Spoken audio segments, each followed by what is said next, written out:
Assalamualaikum warahmatullahi wabarakatuh. Oke, di sini saya Bu Setiania. Di sini saya ingin menjelaskan mengenai materi hipotesis ya. Hipotesis sesuai dengan mata perkuliahan biostatistik yang hari ini kita akan laksanakan ya. Oke, sebelum mengenal hipotesis, kemarin kita sudah belajar tentang skala ya. Kemudian kita belajar tentang tadi kita sudah belajar tentang cara mempresentasikan data ya, dengan baik itu dengan tabel, dengan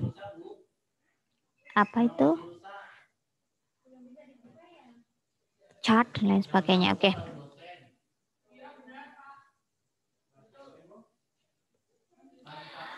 Sebelum membahas tentang hipotesis, kita harus tahu dulu secara kaidah bahasa apa itu artinya hipotesis.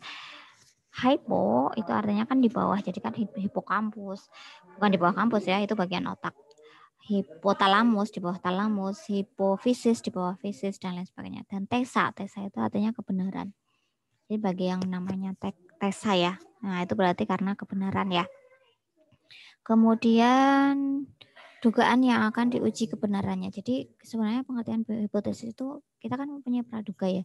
Jadi kan kalau pada penentuan masalah kemarin kita sudah tertarik terhadap tema tertentu, kemudian kita sudah mempunyai praduga terhadap suatu masalah tersebut. Nah, kita buktikan dengan membuat hipotesis. Apakah dugaan yang akan kita uji kebenarannya itu diterima atau ditolak, terbukti atau tidak. Nah, itulah secara bahasa hipotesis. Sedangkan definisi hipotesis sendiri bisa kita pelajari di sini ya. Adalah jawaban sementara terhadap masalah penelitian yang kebenarannya masih harus diuji secara empiris. Sebagai suatu jawaban yang bersifat sementara terhadap permasalahan penelitian sampai terbukti melalui data yang terkumpul. Suara saya kedengaran? Ya oke. Jadi diulang lagi ya tadi, saya Bu Sitiania di sini akan menjelaskan mengenai hipotesis dalam pertemuan biostatistik ini. Jadi secara pengertian definisi bahasa itu hipo kan artinya di bawah ya. Tesa itu artinya kebenaran. Jadi dugaan yang akan diuji kebenarannya baik itu diterima ataupun ditolak. Jadi kalau kita sudah menentukan sebuah tema, itu kita akan tertarik terhadap suatu masalah. Nah, kita akan menguji tuh kebenaran dari praduga kita. Apakah benar atau tidak, apakah diterima atau ditolak. Nah, ini tadi. Jawaban sementara terhadap masalah penelitian yang kebenarannya masih harus diuji secara empiris. Ya, kita kan mempunyai jawaban sementara ya. Misalnya kita menduga bahwa berat badan itu yang menyebabkan status kesehatan seorang. Nah, benar apa tidak? Apakah selalu yang obesitas itu selalu berpenyakit? Apakah yang kurus itu selalu berpenyakit? Misalnya, apakah yang normal itu selalu sehat? Nah, ini kita uji misalnya. Sebagai suatu jawaban yang bersifat sementara terhadap permasalahan penelitian sampai terbukti melalui data yang terkumpul. Jadi, kebenaran itu baru bisa dibuktikan setelah kita menganalisis sebuah data. Ya, data itu kita kumpulkan, data itu kita cari, kita kumpulkan, kemudian kita analisis, dan dari data itu kita buat generalisir dari analisanya, analisa data yang kita buat. Nah, dari situ hipotesis kita terjawab melalui analisa tersebut, apakah diterima atau ditolak.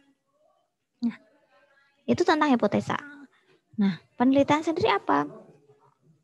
Apa hubungannya hipotesa dengan penelitian? Kan seperti itu ya. Jadi, berangkat dari masalah yang belum diketahui pemecahan yang paling baik. Jadi kita nggak tahu tuh masalah itu bisa dipecahkan seperti apa. Makanya butuh penelitian. Jadi penelitian itu adalah usaha untuk memecahkan sebuah masalah dengan cara research. Itu kembali, search itu mencari kembali, menemukan kembali, memastikan lagi, mengkaji ulang. Itulah artinya research. Apa yang dikejar? Yang dikejar dari sebuah penelitian adalah considered activity with aim to make an original contribution to knowledge. Jadi aktivitas yang bertujuan untuk berkontribusi terhadap pengetahuan, membuat kemudian terhadap kontribusi terhadap penelitian. Ini menurut dosen 2009. Tujuan dasar penelitian itu apa? Jadi kenapa sih kita harus repot-repot meneliti? Karena hidup kok susah-susah gitu ya. Kenapa harus terjebak dalam sebuah rutinitas menguji, meneliti dan lain sebagainya ya? Karena tujuan dasar penelitian itu menguji, mengembangkan dan menemukan teori, metode yang berkontribusi ke pengetahuan. Contoh ini kan sekarang banyak lagi ya, banyak PKM mahasiswa gitu ya. Itu penelitiannya apa? Apakah terapan? Apakah penelitian dasar? Apa penelitian apa? Pengemas gitu. Nah, itu untuk menguji apakah asumsi kita itu, apakah teori yang kita dapatkan itu berkontribusi terhadap pengetahuan atau tidak. Makanya nanti ada manfaat di situ. Sebutkan manfaat dari penelitian Anda itu apa. Berdasarkan tujuan juga. Nanti dilihat di situ. Nah, nanti saran tuh akan berhubungan dengan manfaatnya. Nah, kenapa dalam sebuah penelitian itu harus ada hipotesis? Nah, karena hipotesis itu mempunyai beberapa fungsi. Yang pertama adalah untuk menguji kebenaran suatu teori. Nah, misalnya teori tumbuh kembang, bahwa teori tumbuh kembang itu berdasarkan Sigmund Freud itu misalnya dari psikoanalisis itu misalnya dari atas ke bawah, dari bagian pusat ke tepi misalnya, dari atas ke bawah itu misalnya apa? Bicara dulu baru kaki, atau perkembangan motorik, atau dari yang pusat dulu baru ke yang tepi, sentro ke kaudal. Itu dibuktikan apakah dari sekelompok anak yang dipantau tumbuh kembangnya apakah seragam pertumbuhannya. Makanya kan kebenaran itu harus diuji dengan hipotesis tadi. Kemudian memberi ide untuk mengembangkan suatu teori.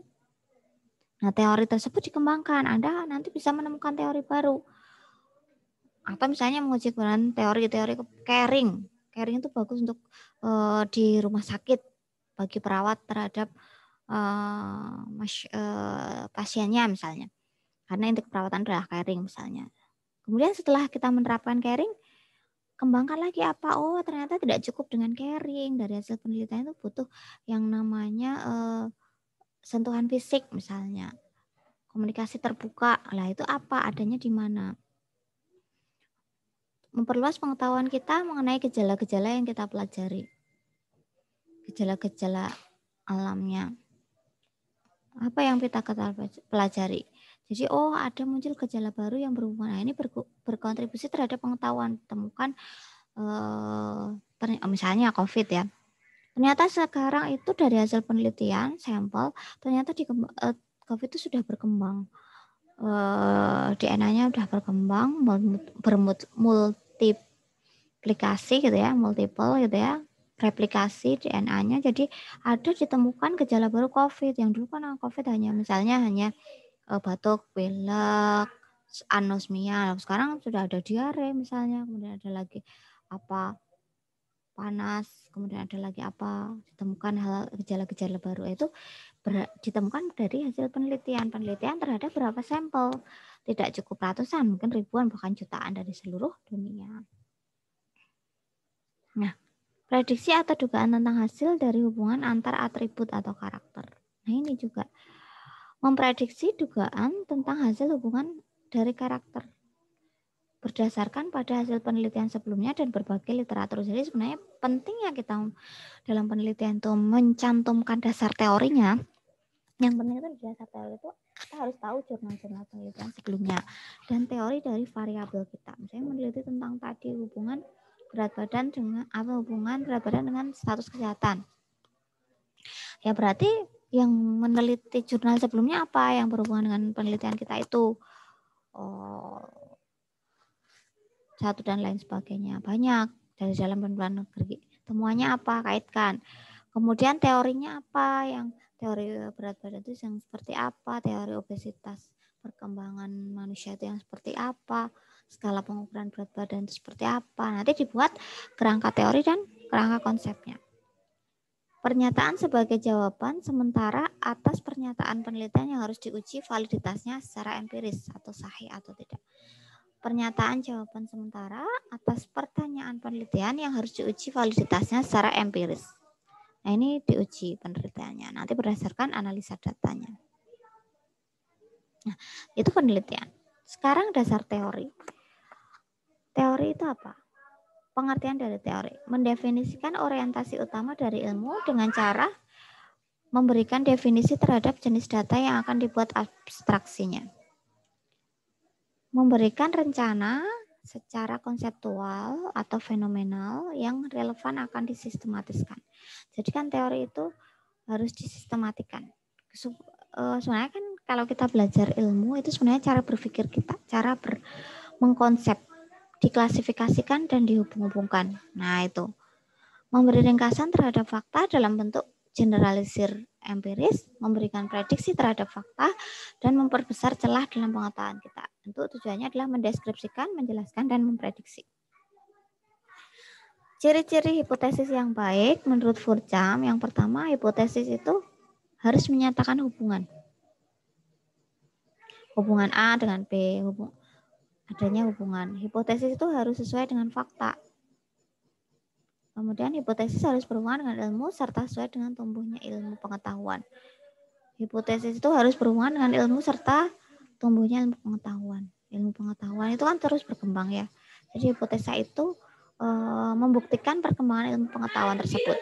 Hipotesis itu harus dapat diuji, sederhana dan harus bisa menerangkan fakta. Ya. Sumber hipotesisnya. Sumber hipotesis itu pengamatan terhadap fenomena, analisis teori, dan tinjauan literatur.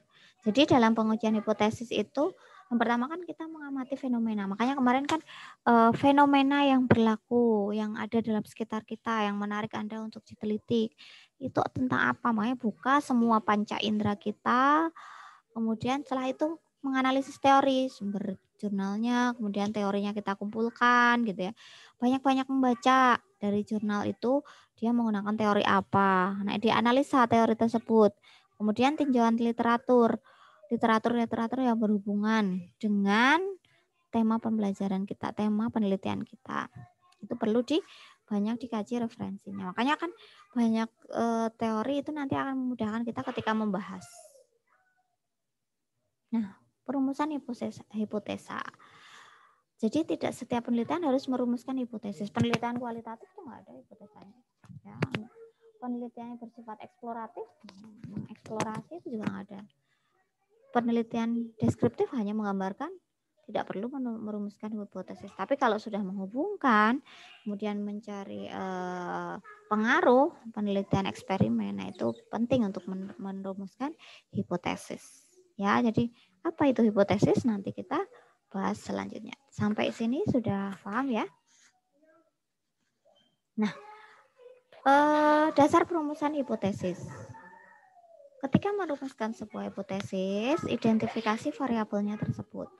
Karakteristik atau atribut dari individu yang akan diukur. Karakteristiknya itu apa? Dalam definisi operasionalnya. Jadi variabel itu didefinisikan dulu, diamati oleh peneliti. Ide kuncinya untuk mengumpulkan informasi dalam penelitian. Alatnya menggunakan apa, cara ukurnya bagaimana, kemungkinan adanya variasi dalam variabel ada apa enggak. Nah, itu kan di definisi operasional ya. Membedakan variabel yang diukur keterkaitannya dengan jenis data atau analisa data. Maaf, ini bukan nomor 3 ya. Nah, karakteristik hipotesis. Ini harus menyatakan hubungan dengan statement, antara relationship statement. Jadi menyatakan hubungan antar variabel. Satu variabel bebas dan variabel terikat. Anda sudah belajar tentang variabel kan? Jadi variabel itu ada variabel bebas, ada variabel terikat. Ada hubungan di situ. Nah, ini karakteristik hipotesis. Saya tidak akan terlalu detail menjelaskan variabel itu apa. Ya. Disusun berdasarkan teori. Dapat diuji secara empiris dan disusun dengan kalimat yang jelas, sederhana, dan ringkas. Bersifat khas dan menggambarkan variabel-variabel yang akan diukur. Petunjuk umum agar hipotesis dirumuskan harus memenuhi syarat tertentu. Jadi, hipotesis itu bisa dirumuskan dengan memenuhi syarat-syarat tertentu. Yang pertama, mengaitkan hipotesa dengan teori yang mendasarinya. Harus dapat diuji berdasarkan data empiris, harus dikaitkan dengan teknik penelitian yang ada, dan hipotesis itu harus berhubungan dengan teori tertentu. Hampir sama ya tadi ya. Nah, ini Kita akan mulai dengan jenis-jenis hipotesis. Jadi jenis hipotesis itu kan HA dan H0 gitu ya. Hipotesa 0, H0, dan hipotesa kerja HA. Nah, mana yang diterima, mana yang ditolak, itu nanti berhubungan dengan nilai alfanya. Sekarang kita akan belajar tentang hipotesa kerja dulu, HA. Ini adalah, atau ada yang mengenal hipotesa alternatif. Menyatakan ada hubungan antara variabel X dan Y. Jadi kalau alternatif itu malah justru menyatakan adanya hubungan antara variabel X dan Y. Atau menyatakan ada perbedaan antar kelompok. Misalnya, jika titik T, maka titik T. Jika berat badannya obes, maka status kesehatannya akan buruk. Atau ada perbedaan antara kelompok A yang berat badannya normal dengan kelompok B yang berat badannya banyak obes gitu ya. Atau ada pengaruh antara terapi musik dengan nyeri terhadap nyeri post op. Nah, ini tidak harus mengikuti formula klasik tersebut. Hipotesis itu bisa satu ekor one tail atau two tail, dua ekor gitu ya. Nah, ini biasanya kan HA diterima atau HA ditolak. Nah, ini kalau yang H alternatif ini justru yang menyatakan adanya hubungan, adanya perbedaan. Nah, berarti kan berpengaruh ya. Nah, hipotesis 0 itu disebut dengan hipotesa statistik. Akan dibuktikan kebenarannya, menyatakan kesamaan. Tidak ada perbedaan antara dua variabel. Jadi kalau mau diterima justru H alternatifnya yang benar, gitu ya. Kalau ada kesamaan antara dua variabel itu, berat badan dengan kesehatan, berat badan naik, status kesehatan naik misalnya. Nah, itu berarti tidak terbukti. Tidak ada pengaruh. Selisih antar variabel pertama dan kedua adalah 0 atau nihil. Makanya disebut hipotesa 0. Antar variabel itu tidak ada perbedaan karena tidak ada selisih antar variabel. Hipotesis dalam statistik merupakan pernyataan statistik tentang parameter populasi. Nah, ini hipotesis 0 kan hipotesis statistik. Hipotesis dalam penelitian merupakan jawaban sementara terhadap perumusan masalah pada suatu penelitian dan dirumuskan atau ditolak.